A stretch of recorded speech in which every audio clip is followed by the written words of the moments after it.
광주의 몇몇 고등학교들이 시험 문제를 특정 참고서에서 그대로 출제한다는 소문이 있었는데요. 한 시민단체가 확인해봤더니 사실이었습니다. 출제된 문제가 어느 참고서에 있는지 알려주는 애플리케이션까지 있다고 합니다.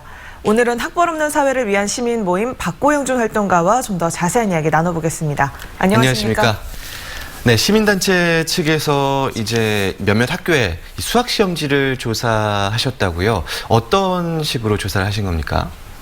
네, 저희가 10개 학교에 35개의 지필고사를 입수해서 분석을 하게 되었는데요. 시민의 제보가 있어서 이제 시작된 일입니다. 네. 이들 이제 학교에 시험 문제를 분석한 결과 참고서라든지 타 학교라는 자료 또한 여러 유인물 등에서 그대로 복제해서 출제한 경향들이 확인되었는데요. 이는 광주시 교육청 지침에 위반되는 행위입니다. 지침상에서는 참고서에 그대로 전제하거나 일부를 변경해서도 안 된다고 되어 있고요. 전년도에 출제되었던 고사의 문제도 출제되어서는 안 된다고 명시되었습니다. 네, 요즘은 이 수학 문제가 원래 있었던 원본책을 확인할 수 있는 애플리케이션까지 있다고 하던데요. 네, 해당 어플리케이션의 검색을 통해서 지필고사의 문항을 검색을 하면요. 참고서라든지 이러한 참고서에서 출판된 출판사명 그리고 이러한 문제풀이에 도움이 되는 여러 가지 해설 정답 등이 제시가 되는데요. 네. 이런 것도 이제 제시가 되면은 학생들에게 문제풀이 해결 능력에 좀 약간의 도움이 되는 순기능도 있습니다.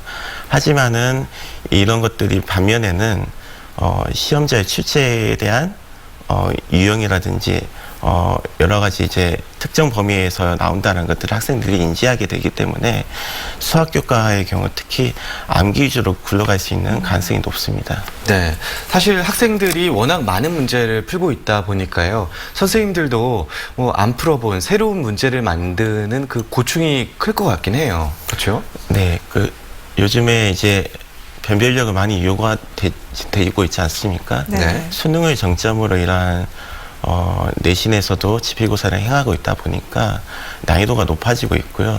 학생들이 안 풀어본 문제가 없습니다. 그로 인해서 교사들이 출제하는데도 어려움이 있을 거라고 이해는 됩니다. 하지만 그걸 그대로 복사해서 내는 경우는 좀 교사의 이제 나태함과 게으름이 있다고 보고요.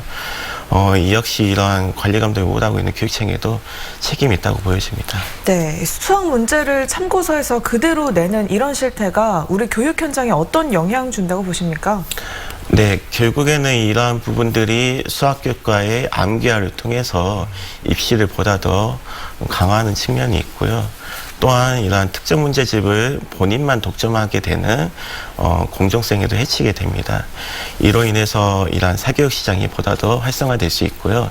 여러 문제집을 풀다 보면은 이러한 수학에 대한 여러 가지 장점도 있죠. 하지만 이게 학습 노동으로 이어지기도 하고요. 사교육에서 지금 하고 있는 방식이기도 합니다. 네, 오늘 기자회견이 예정돼 있지 않습니까? 어떻게 진행될 예정인지 간단하게 말씀을 해주시죠.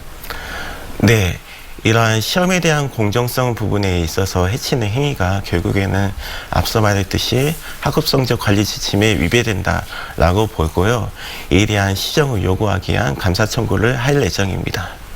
네, 지금까지 학벌 없는 사회를 위한 시민 모임 박고영준 활동가와 함께 이야기 나눠봤습니다. 오늘 말씀 고맙습니다. 고맙습니다.